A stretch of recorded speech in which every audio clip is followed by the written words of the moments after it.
بسم الله. السلام عليكم ورحمة الله. ان شاء الله نخلل الفسيخ النهاردة مع بعض بطريقة جميلة جدا جدا وبطريقة سهلة جدا، وان شاء الله هيكون ناجح معانا جدا. ولو انت اول مرة بتخللي الفسيخ ان شاء الله تشوفي الطريقة بتاعتي دي وهيطلع معاك في منتهى الجمال والروعة.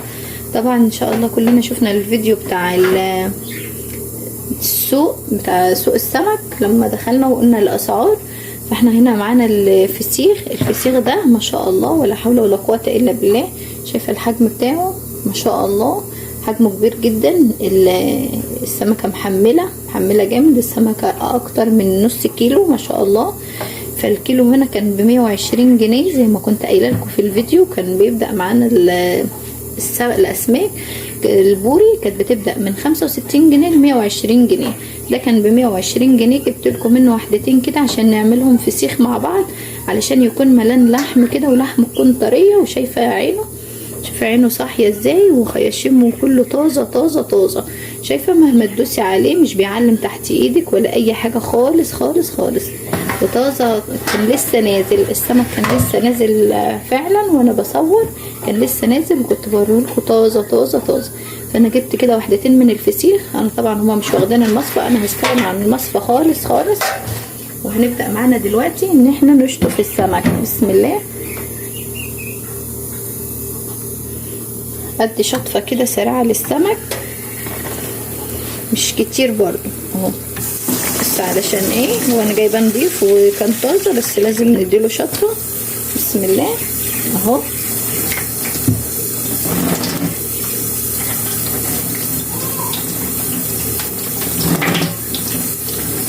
خليكم معايا بس للخطوات دي، هنقله كده على الخط التاني او تحطيه في اي حاجه.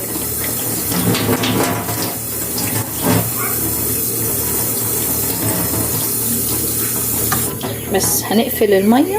بسم الله. وهنعمل ايه كده في السمك، ان احنا هنعلقه. هربطه كده بخيط، اجيب اي خيط. بسم الله. ممكن بقى في اللي بيقولك حطيه تحت المروحه ينشف، اعمليه بمناديل. مش كفايه للفسيخ، مش كفايه هو انك تعلقيه يصفي كل الميات اللي فيه، ده هيكون افضل حاجه معاكي. بسم الله. هربط كده بس السمكه كويس جدا من ديلها. اروح جايبه السمكه التانية، اي كميه سمك بقى، انا جبت 2 بس. انا برضو معاكم خطوه بخطوه اهو، مش هفصل عليكم الفيديو باي طريق، باي خطوه معانا ان شاء الله، عشان اوريكم الطريقه كامله اهو. شايفه. وهعمل ايه بقى، عايزه بس ارفع لك كده التليفون حبه، ان انا هربط كده في الحنفيه. بسم الله. هربطه كده في الحنفيه يصفي كل الميات اللي فيه. شوفي بعد ما علقت اهو، بعد ما علقت السمك على الحوض اهو شايفين، ربطته في الحنفيه كده وسيبته ينزل كل الميه وكل اي حاجه فيه، هينزلها السمك وهينشف معايا وهيكون في منتهى الجمال. فانا هسيبه كده اهو، اسيبه كده ينزل كل الميه بتاعته، وانا ربطته كده بالخيط في الحنفيه. والعين بتاعت الحوض دي مش هستخدمها خالص اهو. وهسيبه كده، انا بصور لكم الصبح، هسيبه لحد بالليل، هسيبه لحد بالليل خالص لحد ما يصفي اي ميه فيه. شايفه بدا ينزل منه نقط ميه حمراء اهي. هخليه ينزل بقى كل الميه اللي فيه وينشف معايا جامد. وبعد كده ان شاء الله هنشوف الخطوات اللي بعد كده، واوريلكم ان شاء الله خطوه بخطوه، وهيكون هتعمليه بطريقه سهله جدا واوفر بكتير من ما بتشتريه، وارخص وانضف، وحاجه انت ضمناها، وحاجه في منتهى الجمال اهو. شايفه هو انا بصور معاكم وهو عمال ينزل ميه حمراء اهي. هنسيبه بقى براحته كده ينزل كل اللي فيه، وان شاء الله نشوف الخطوه اللي بعد كده هنعمل فيه ايه. وادي الفسيخ هنا اهو بعد ما نشف خالص. شايفه لونه اتغير اهو، لونه بقى ناشف كده شويه، والقشر بتاعه بقى يطير كده شويه، وبقى لازق عليه اجمد من الاول. شايفه اهو. وفي اللي هو القشر اللي هو خارج بره كده خالص وطار اهو. هو ده بقى الفسيخ بعد ما ننزل كل المية. انا كنت عاملاه من الصبح بالليل على الحوض، انت تقدري تعمليه من الليل للصبح عشان ما تستخدمش الحوض في سببه. وجايبالك برضو حطالك كده اهوش بس الحاجات اللي انا كنت معلقاها بيها كده في الحوض اهو. وجايبالك برضو اوريكي، شايفه ان هو مش تحتيه ميه، الميه دي نازله من هنا من عند البق، واللي عند البق ده احنا هنمسحه دلوقتي اهو. شايفه ناشف خالص تحت المنديل اهو، مفيش الا اللي هو اللي بينزل من عند البق كده من فوق. بسم الله. تعالوا بقى ننشف كده بقها جامد جدا جدا جدا، وندخل بقى المناديل لو في هنا اي ميه اي حاجه في الخياشيم اهو. نحط كده المناديل تمتص اي حاجه في اي سوائل في السمكه بتاعتي. بسم الله اهو. خليها كده تشرب كل الميه، تنشفها منها.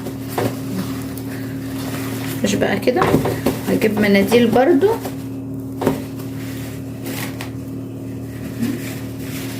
احط فيه واحط كده في الخياشيم بتاعتها. بسم الله. علشان ان هي تشرب كل السوائل، عشان ما يبقاش فيها اي ميه خالص خالص. شايفه ناشف خالص خالص. شايفه لو تسمعي الصوت صوت النشفان. شايفه القشر هنا، القشر خارج بره كده شويه اهو. لو الصوره اوضح، شايفه القشر بيطير لوحده في سبب ان هو خلاص نشف، ما بقاش فيها اي ميه خالص. وشايفه ولونه اتغير، لونه كان فيه لمع كده شويه، دلوقتي لونه اتطفى ما بقاش فيه لمع في سبب ان هو خلاص كده نشف معايا. حتى لو عملته كده القشر بيتكسر معايا شويه اهو. شايفه اهو. انا هعمل فيها كده عادي جدا اهو، وهدلك كده في الفسيخه والسمكه بتاعتي ان انا افصلها عن العظم. بسم الله. شايفه بقت في منتهى الانسيابيه والجمال. بسم الله. ندوس عليها كده اهو، اطريها معايا، اعملها زي مساج كده خفيف. بسم الله. هتضغطي عليها ضغطه كده جامده انك تسيبي العظم من الشوك من اللحم اهو. شايفه بقت عامله ازاي؟ تدوسي عليها كده اهو، خلاص بقت سايبه في بعضها. انا همسح بقى كل الحاجات دي اهو، امتص كل الدموم دي. طبعا مش عايزه اوريها لكم في الكاميرا علشان في ناس بتقرف اهو. هحط تاني برضو مناديل تمتص كل اي حاجه في السمكه. هحط مناديل تاني، اي دم بقى اي حاجه اي ميه اي سوائل المناديل بتشربها. بسم الله. ان يكون الخياشيم عندي ناشفه ما فيهاش اي ميه هي كمان. كل الخطوات دي كلها الخطوات دي بسبب نجاح عمليه الفسيخ. ان يكون فسيخك ناجح معاكي انك تعملي الخطوات اللي انا بعملها دي، حتى تفتحي من عند البق. بسم الله. تفتحي من عند البق برضو كده وتنشفي الميه اللي فيه واي سوائل او اي حاجه فيه. الخطوات دي بتفرق جامد جدا في الفسيخ وفي نجاحه. ولو انت اول مره بتعمليه هيطلع معاكي ناجح ان شاء الله من اول مره. وعوامل نجاحه في الشتاء اكتر من الصيف، دي للمعلومه. هو في الشتاء بيستوي بسرعه بس بوظانه اسرع. لو انت ما خدتيش بالك او مش متعوده او اول مره تعمليه، اعمليه في الشتاء. دي النصايح مش هتلاقيها في اي مكان غير عندي هنا، لان هنا في مصداقيه عاليه جدا جدا جدا. انا هنشف برضو البق كده جامد جدا عشان ما اطولش عليك الفيديو اكتر، واوريك ان شاء الله نعمل ايه الخطوه اللي بعد كده. كده انا نشفته كويس جدا جدا جدا جدا، وبقت المناديل كلها تخرج ناشفه خالص خالص خالص، وبقى في منتهى الجمال. اشيل بقى كل المناديل كده اهو، بسم الله. وهبدأ اعمل خلطتي بنفس ما عملت في السردين. شايفه اللي اتبقى ده، اللي اتبقى من خلطة السردين، اللي هو كان ملح ومعاه الكركم ومعاه الشطة. نفس الخلطة دي هكمل عليها بقى كده. جبت حبة من الملح اهو، وهنزل عليها كده بالكركم، معلقة من الكركم عليها معلقة كده من الشطة، وهقلبهم. وهم دول هيبقى اللي انا هخلل بالفسيخ. زي ما قلت لكم الملح ده ملح صخري او ملح خشن او ملح رشيدي او ملح جبلي، باي مسمى بيسمى به الملح، او كريستالات الملح الخشن كده. هي شوفي ظاهره معاكي، الله اعظم العزه لله. انا هعتذر بقى ان انا هفصل الفيديو بس لحد الاذان ما يخلص، وان شاء الله نكمل معانا بقيه الوصفه. انا بقى كده هلبس بس كوانجي، علشان بس الشط، مش اكتر من كده. عادي خالص، انا بتعامل مع السمك بايدي عادي، وكل حاجه بايدي عادي جدا جدا جدا. انا بس عشان الشطه اللي في السمك، اللي في الملح دي اللي انا هتعامل بيها. بسم الله. يلا احشي بقى كده اهو، واحشي بقى بضمير كده شويه. ان انا شايفه زي ما حشيت كده المناديل في الخياشيم، احشي كده الملح. بسم الله. والملح الخشن ده احلى حاجه فيه في التمليح، ان مش بيخلي السمكه معاكي تبقى مالحه ولا اي حاجه، بتاخد كفايتها من الملح والباقي بتستغنى عنه. تعالي بقى هنا كده عند البق، بسم الله، وعامله البق برضو ملح اهو. اعملي بقى بالطريقه بتاعتي دي، ان شاء الله هيكون ناجح معاكي جدا من اول مره. وانا قلت لك كل عوامل نجاحه انك تنشفي الميه بتاعته، وانك تسيبيه برضو يطلع كل السوائل اللي فيه وينشف خالص كده اهو. وتخليله سهل جدا جدا جدا. ولو انت اول تجربه ليكي قلت لك ما تجربوش في الصيف، وفي الصيف هو اساسا بيقعد 15 يوم بس او اسبوعين في الصيف، او 10 ايام كمان، لو على حسب حجم السمكه بتاعتك. وتخليله على حسب برضو حجم السمكه. يعني انا عندي السمكه دي عشان انا في الشتاء هتقعد حوالي 3 اسابيع لشهر. شفت المده قد ايه؟ من 3 اسابيع لشهر، لان حجم السمكه معايا ما شاء الله محمله، والسمكه كبيره جدا اهي، يعني حوالي اكتر من نص كيلو، داخله في كيلو الا ربع اهي. وهامله بقى البق برضو كده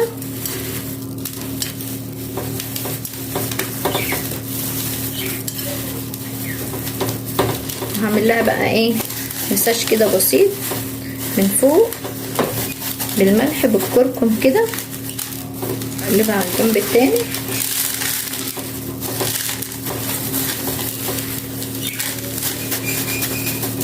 هاتي بقى كل الاكياس اللي عندي، انا هخلي دول كده هنا على جنب. بسم الله.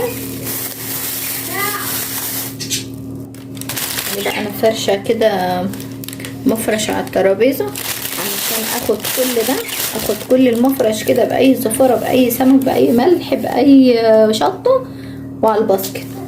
بسم الله. تعالي بقى كده نحط حبه تحت من الخلطه اللي احنا عاملينها بالملح. بسم الله. حبه كده حلوين، هيبقى ارضيه كده للفسيخ. بسم الله. شايفه ما شاء الله حجم الفسيخ. لو انت بتعملي كميه اكتر من كده اهو، بصي بقى هتبقى راس وديل اهو. هتلف ديل الاتجاه التاني عند الديل. شايفه انا عامله ايه؟ الراس والديل، الراس والديل. لو انت عامله كميه اكتر، انا طبعا مش عامله كميه كتير، هما السمكتين دول فقط اهو. هتروحي برضو حاطه، تحطي كده رق، هيبقى رق سمك ورق بتاع من الملح ده، يبقى حبه من السمك وحبه من الملح بس كده. ده انا مش عايزه الزيادات دي خالص اهو. وهقفل عليه كويس جدا جدا. بسم الله. شايفه اول تغليفه دي؟ بسم الله. اول تغليفه دي انا مش هربطها لان هلفها كده دلوقتي بالورق الاسترتش، بس هجيبها كده بالاسترتش رول كده. بسم الله. وهقفل على السمك بتاعي، هقفل بقى تقفيله بضمير، تقفيله جامده كده. بسم الله. ان شاء الله هنفتح برضو عليه مع بعض وهنشوفه في منتهى الجمال ان شاء الله ان شاء الله.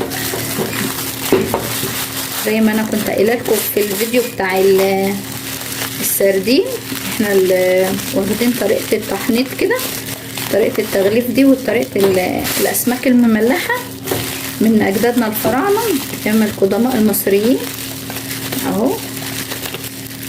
يعني زي ما قلت لكم برضو في الفيديو ان احنا ما فيش اي حد بيعمل الفسيخ في اي دولة غير مصر، ولا الفسيخ ولا السردين ولا الملوحة ولا اي حاجة من الحاجات دي. الرنجة بس هي اللي بتتعمل في كل الدول عادي، لكن الفسيخ والسردين دول والملوحة ما بيتعملوش غير في مصر فقط لا غير. شايفه بقول لك لفه بضمير كده علشان يدفوا، علشان احنا في الشتاء ويبقى دافيين ويطلع كل اللي فيه ويبقى زبده ان شاء الله معاكي ان شاء الله. انا هخلص عليه البقره لان البقره مش ما فيهاش كتير برضو ولا حاجه اهو. شايفه بقت لفه كده جميله من الرول، تسافر معاكي اي دوله مش مشكله، مش هتأثر ولا هتطلع ريحه في الشقه اطلاقا. على اللفه اللي انت لفاها دي مستحيل تطلع اي ريحه ولا اي تسريب ولا اي حاجه، ان شاء الله هتشميها خالص خالص.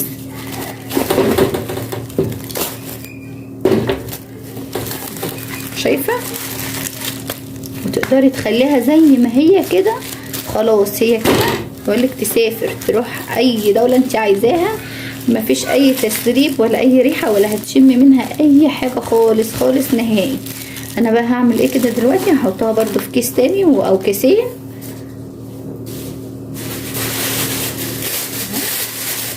علشان اللي انا هشيلهم بيها.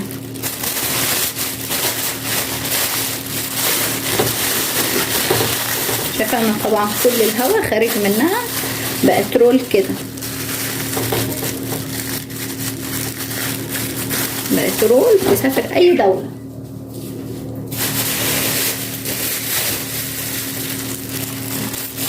شايفه احنا نشوف حاطينها مع بعض كده. خليكي فاكره الفيديو معايا اهو ان احنا حاطينها في كام كيس واللفه عامله ازاي، عشان ان شاء الله هنفتحها مع بعض باذن الله.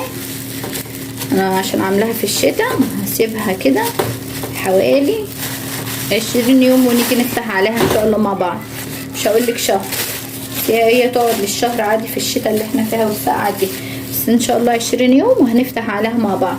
لكن ان شاء الله فيديو السردين اللي هيتفتح عليها قبل دي وهينزل لكم ان شاء الله في الاول. لكن الفسيخ انا هصور لكم الاتنين في نفس اليوم، بس الفسيخ ان شاء الله هو اللي هيأخر معايا شويه وهوريه لكم برده باذن الله، وهينزل حلقته بعد السردين ان شاء الله باذن الله. يلا ان شاء الله هشيله وان شاء الله نبقى نفتح عليه مع بعض. بسم الله. يلا بقى نفتح على الفسيخ مع بعض بعد ما استوى، بعد مرور 10 ايام. برضو ما سبتوش ال20 يوم اللي قلت لكم عليهم في اول الفيديو، لا بعد ال10 ايام طلع ميه كتير جدا ويطلع ريحه، فما ينفعش خالص ان انا ينفع اسيبه زياده عن كده. تعالوا بقى نشوف اللفات اللي معانا. بسم الله. اللفات اللي احنا كنا لافين بيها اهو، لو تفتكروا الفيديو انا مخليه لكم بس الصينيه دي علشان ارمي بيها ارمي كل اللي عليها ده اللي هيخرج منها والكيس وكل حاجه. شايفه اللفه اللي قلت لك تسافر اي دوله؟ هي دي اللفه بتاعه الفسيخ اهي. بسم الله. شايفه ما شاء الله. تعالوا بقى نفتح كده على الفسيخ كده مع بعض. بسم الله. قعدنا نلف عليها البقرة كلها اللي كانت معانا، بس عشان كان فيها حبة صغيرين. بسم الله.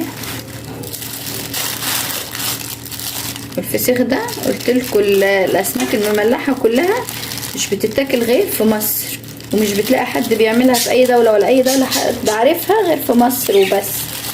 اهو بسم الله. شوفوا ما شاء الله ما شاء الله ولا حول ولا قوة الا بالله. لازم تجربوا الفسيخ ده، لازم في فرق كبير جدا عن ما بتشتريه عن ما بتعمليه، يعني في فرق كبير جدا جدا جدا. شايفه ما شاء الله السمكه في منتهى الجمال والروعه. شايفه السمكه التانية معايا عامله ازاي؟ هو ده الجمال اللي عدى الكلام بقى بجد. ما شاء الله ولا حول ولا قوه الا بالله. هديلها شطفه كده سريعه بس من الملح وكل الحاجات اللي فيها دي، واستغنى عن الاكياس، وهوريك ان شاء الله هنكمل فيها التنظيف ازاي.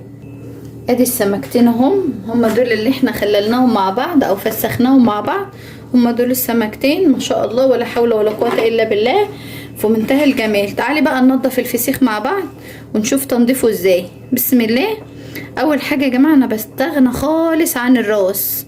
طبعا حبايبي المقربين مني اللي عارفيني صحابي بتوع النادي عارفين ان انا مش باكل الفسيخ، بس ان شاء الله بعد ما جربته انا بايدي ان شاء الله هاكله معاكم باذن الله. تعالوا بقى نفتح عليه. بسم الله. هشيل بس ده، انا مش هنضفه ولا اي حاجه لان كده كده احنا هناخد اللحمه اللي جواه، والباقي ده مش هنحتاجه خالص.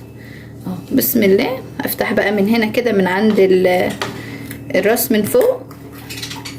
بسم الله. وهنشوف بقى لون الفسيخه معانا، كل حاجه على الطبيعه قدامك اهو. ما شاء الله ولا حول ولا قوة الا بالله. الله اكبر. ما شاء الله ما شاء الله. شوفوا الجمال.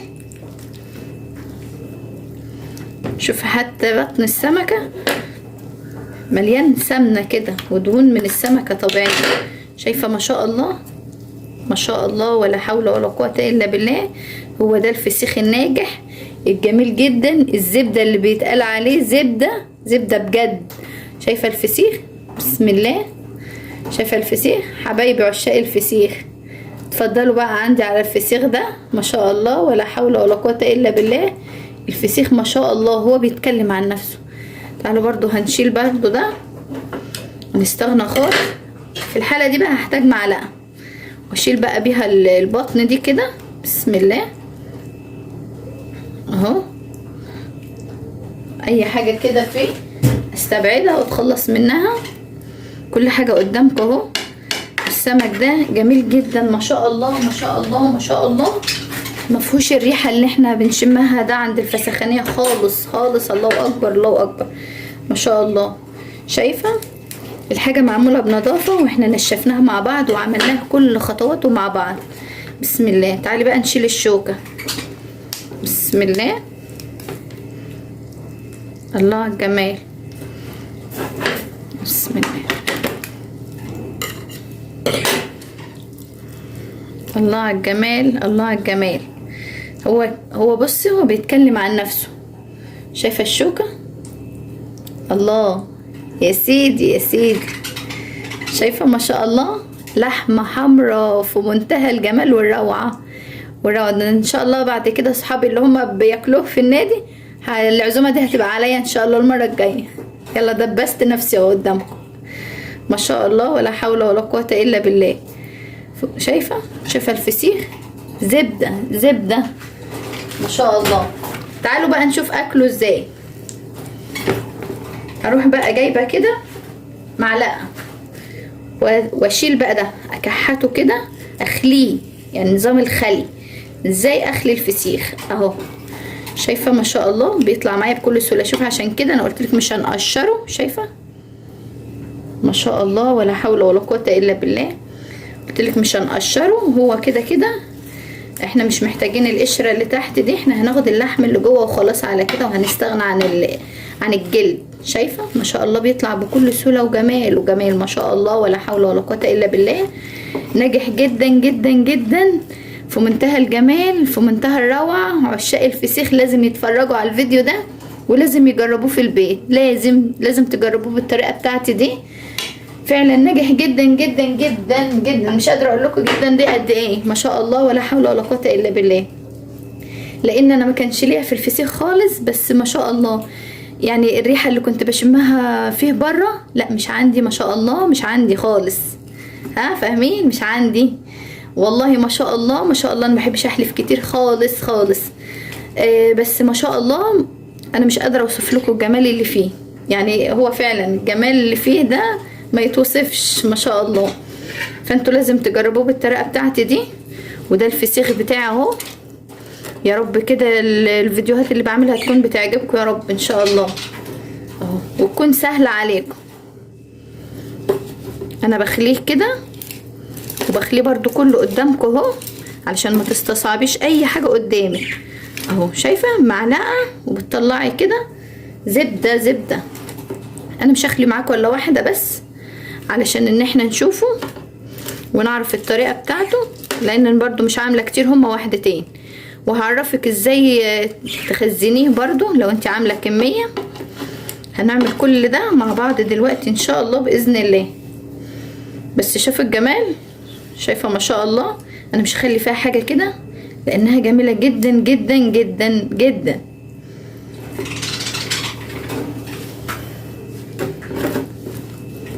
اهو. كل اللي عند الشوك ده ما شاء الله. بصي بقت الجلده فاضيه. شوفي الجلده بقت فاضيه ازاي، بقت فاضيه خالص خالص. السمكه في منتهى الجمال. الريحه ما شاء الله ما شاء الله، ما فيهاش اي ريحه وحشه خالص خالص خالص ما شاء الله، ولا حول ولا قوه الا بالله. تعالي بقى اقول لك ازاي نخزنه وازاي ناكله وازاي نعمل. تعالوا بقى. شايفه الجمال، شوفي اللحمه بتاعته ما شاء الله في منتهى الجمال والروعه. شايفه اللون، شايفه الجمال. يعني الفسيخ بيتكلم عن نفسه ما شاء الله، ولا حول ولا قوه الا بالله. تعالي بقى اكله اهو. شايفه بالليمونه، وهتاكليه بالطريقه دي. معلش اسفه، تعالى اشرح لكم الجزئيه دي تاني. للاسف الشديد كل ما كذا مره بتحصل فيا واقول لكم عليها، ان انا ببقى خلاص ببقى عامله والاقي الكاميرا مش بتصور. خير ان شاء الله خير. تعالى اقول لكم انا عملت ايه في الجزئيه دي. انا كنت مصورها لكم بالتفاصيل بس اتشالت. يلا خير ان شاء الله. انا جبت علبه، قلت لكم العلبه دي علبه بلاستيك عاديه خالص خالص. دي كانت بتاعت بونبوني عندي، فانا رحت حاطه فيها كده حبه من الزيت. والفسيخ بعد ما خلاص خلصنا اكل، اللي اتبقى معاكي هتروح حطاه كده، وتحطي على وشه حبه من الزيت تاني اهو. وتروحي جايبه شريحتين من الليمون كده اهو، وتخليه عليها. ده يقعد معاكي في التلاجة شهر، مش هيحصل له اي حاجه. عايزه تشيليه بالطريقه دي كده في الفريزر، مش هيحصل له اي حاجه. خلاص انت طالما نضفتيه وحفظتيه في زيت، الزيت دي الماده الحافظه بتاعته، وحفظتيه في زيت، ولا لونه هتلاقيه اتغير معاكي، هيفضل باللون الاحمر الجميل ده، ولا لونه هيتغير معاكي. ليه؟ لان الزيت ماده عازله عن الهواء، وماده حافظه للفسيخ ولاي حاجه ان هي من البوظان تبوظ. فما شاء الله ما شاء الله الطريقه ناجحه جدا جدا، والوصفه جميله جدا جدا. لازم تجربوها، لازم تجربوها بالطريقه بتاعتي دي. في منتهى الجمال، احسن كتير من ما بتشتريه من بره، اوفر كتير بكتير من ما بتشتريه من بره. شايفه انا بقول لك قد ايه وصف وصف وهو كده. سهل جدا، مش مكلف خالص خالص انك تعمليه في البيت. انت بتجيبي ده حوالي ما شاء الله السمكه دي، يعني بالحبه الزيت كده لو وزنتيه هيطلع معاكي نص كيلو. شوف اضربي بقى، شوف النص كيلو بكام، 320. شوف النص كيلو هيبقى معاكي بكام. يعني شايفه يبقى حوالي ب160 جنيه النص كيلو. وانت عملتيه انا جبت السمكتين، وكمان انا جايباه سمك كبير. السمكتين كانوا ب150، بس كان سمك كبير جدا ما شاء الله. السمكه طلعت رمت معايا نص كيلو صافي لحمه بس كده منها ما شاء الله. هي كانت وزن حوالي اقل من كيلو الا ربع كده بشويه، هي زياده عن نص كيلو. فشفتي ما شاء الله الوزن معاكي. تقدري تجيبي سمك اقل كده شويه في الحجم عشان يكون ارخص معاكي، بس ما شاء الله الكبير رمى معاكي لحم جامد كده. دي كلها سمكه واحده، دي سمكه واحده كلها اهي، سمكه واحده بس من اللي انا كنت جايباهم. والطريقه جميله جدا جدا. جربوا الفيديو ده، يا رب الفيديو كده يكون عجبكم. لو عجبكم بقى ما تنساش تحطوا لايك للفيديو وتشتركوا في القناه لو انتم مش مشتركين، وتفعلوا زر الجرس على الكل عشان يوصلكم كل حاجه انا هعملها لكم ان شاء الله. واسيبكم في رعايه الله وامني، والسلام عليكم ورحمه الله.